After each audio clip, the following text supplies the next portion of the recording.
Agora, preto no branco, na turma do bate-bola, Cláudio Rezende e Álvaro Damião. 6h41. Boa noite, Emanuel. Álvaro, a quem nos acompanha aqui na turma do bate-bola da Itatiaia. As notícias do Atlético em relação a campo foram muito boas nesta terça-feira, véspera do jogo contra o Botafogo. Pela manhã, resultados dos testes da Covid-19, todos negativos. O Galo, portanto, não tem mais desfalques do que aqueles que eles já tinham e que já eram muitos, né? O atacante Savarino também foi a campo hoje e treinou normalmente com os demais colegas.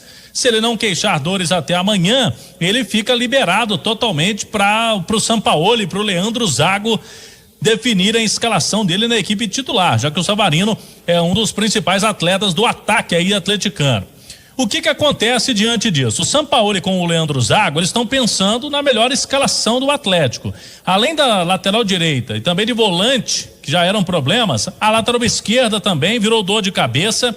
E aí, o que a gente pode projetar de Atlético para amanhã? Só para a gente atualizar o torcedor atleticano, por enquanto só o atacante Savinho está curado da Covid-19. São 9 jogadores ainda em isolamento, os goleiros Everson e Vitor, o lateral Guga, Hever e Gabriel, zagueiros, os volantes Jair, Alan e o Alan Franco. Franco está lá no Equador esperando todo aquele trâmite burocrático para poder deixar o país e vir para o Brasil, então não joga também. E o chileno Eduardo Vargas. Estão suspensos Arana e Dylan.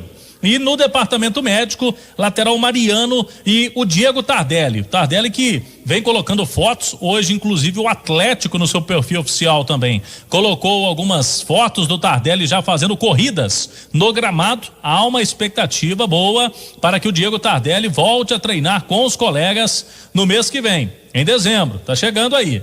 E aí tem reta final do Campeonato Brasileiro, lembramos que esse ano o Brasileirão vai até o mês de fevereiro. Sendo assim, o que faz o Sampaoli para amanhã? O Rafael tá garantido no gol, já que o Everson mais uma vez segue fora. Para defesa, ele pode manter o Thalisson, garoto, lateral direito, fazer uma trinca de zagueiros ali, ele com Igor Rabelo e Alonso. No meio campo, ele pode colocar o Natan que não vem sendo titular aí, questão física nos últimos jogos, mas o Natan pode fazer essa primeira função de volante, com Caleb e Zaratio. O Zaratio que também vem sendo titular nos últimos jogos. Há uma possibilidade também de recuar o Sacha para o meio campo, que coloca o Marrone na dele, né? No centroavante.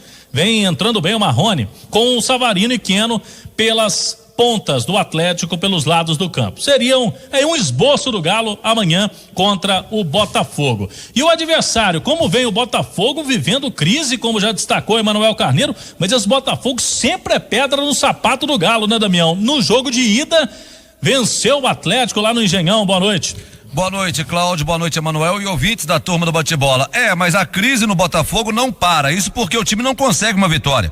Para você ter uma ideia, no Brasileirão o Botafogo ganhou só 2 jogos nos últimos 3 meses. Isso mesmo, apenas as vitórias sobre o Palmeiras e o Sport no início de outubro. O time não ganhou de ninguém no Campeonato Brasileiro em setembro e nem em novembro. O Botafogo vem de 3 resultados negativos, 3 derrotas seguidas.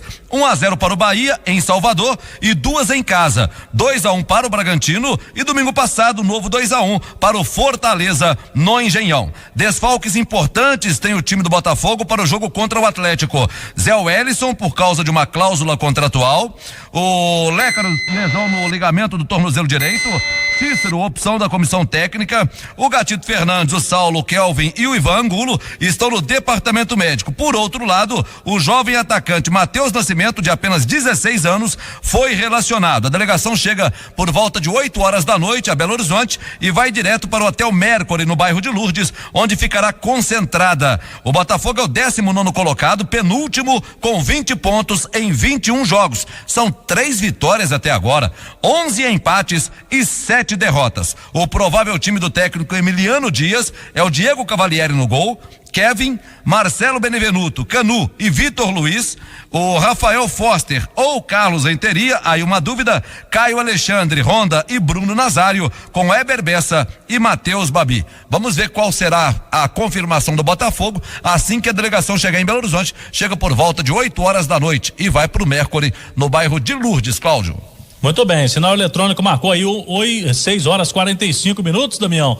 E o Botafogo, que o Atlético tem uma conta simples, né? Venceu o jogo, faz 4 pontos nesse momento mais crítico dos casos da Covid, em 9 possíveis, e aí diminui um pouco esse prejuízo, né? 4 pontos em 9, para quem teve aí mais de um time com Covid, não ficaria tão ruim assim, manteria até amanhã, pelo menos até a rodada do fim de semana, a liderança do Campeonato Brasileiro de forma tranquila. Caso Maicon Bolt foi manchete aqui do programa. O Atlético conseguiu uma importante vitória hoje, o departamento jurídico do clube. Vamos explicar. O Tribunal Regional do Trabalho extinguiu a ação que o jogador pedia 22 milhões de reais na Justiça do Trabalho. O Bolt foi condenado nessa decisão a pagar 15% de honorários ainda, saiu devendo. O advogado do atleta, ele, em contato com a reportagem da Itatiaia, diz que já ingressou com ação na Câmara Nacional de Resoluções de Disputas, é aquela CNRD, que também já julgou o caso Fred Atlético, é uma esfera esportiva. O Tribunal Regional do Trabalho entendeu que o caso não é para a Justiça do Trabalho, então agora o jogador está tentando esses 22 milhões lá na esfera esportiva e vai recorrer também dessa decisão aí no Tribunal Superior do Trabalho para pelo menos tirar esses 15% de honorários que ele vai ter que pagar. O Atlético, é bom lembrarmos que dispensou o Bolt em fevereiro deste ano, tinha contrato até o fim de 2020, mas hoje uma vitória importante. O Dylan Borreiro, o caso foi parar na FIFA. O Santa Fé da Colômbia está cobrando aí cerca de 4 milhões de reais do Atlético pela transferência, valores que não foram pagos, algumas parcelas. O Galo perdeu em primeira instância lá na FIFA e agora vai ter 45 dias para pagar após receber a notificação. Se não pagar, corre risco de ser proibido, inclusive, de registrar novos atletas por até 3 janelas. O Galo está esperando essa notificação, o caso entregue ao presidente Sérgio Sete Câmara. Já vimos aí situações parecidas com clubes brasileiros, com um impedimento de registrar novos jogadores. E saiu há pouco também uma notícia no Globoesporte.com sobre o caso do Otero, também na esfera lá do TAS da FIFA, o Tribunal Arbitral Superior do Esporte. O Atlético havia vencido, né? Aquele caso do Otero, o Huachipato do Chile sempre pediu lá o valor de metade da transferência dele no empréstimo para o time dos Emirados Árabes. O Atlético venceu em todas as instâncias na FIFA, mas o time lá recorreu, está tentando ainda explicar que esse valor não é valor de empréstimo.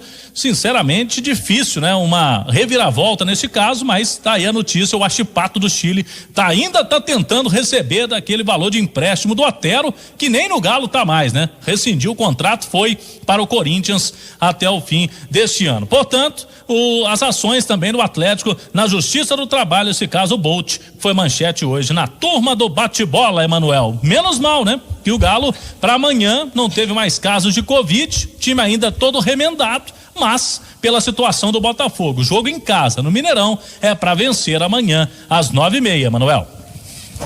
O Atlético agora tem a missão de recuperar pontos. O Atlético perdeu pontos muito importantes. Talvez os mais lamentáveis sejam aqueles para o Atlético Paranaense na semana passada. O Atlético com toda a condição de ganhar a partida e jogou muito mal. O empate em Fortaleza não tão ruim, mas agora o Botafogo, todos sabem, tem um time de qualidade inferior ao Atlético. Agora, Botafogo é Botafogo, a camisa pesa, tem tradição. E o Atlético precisa encarar o Botafogo com toda a seriedade possível e jogar aquele futebol intenso, aquele futebol de pegada que deu esse tipo de jogo os primeiros bons pontos do Atlético no atual Campeonato Brasileiro. Mas a briga continua, a luta pelo título brasileiro, ela vai ser páreo a páreo até o final da temporada, que é no final, última semana de fevereiro.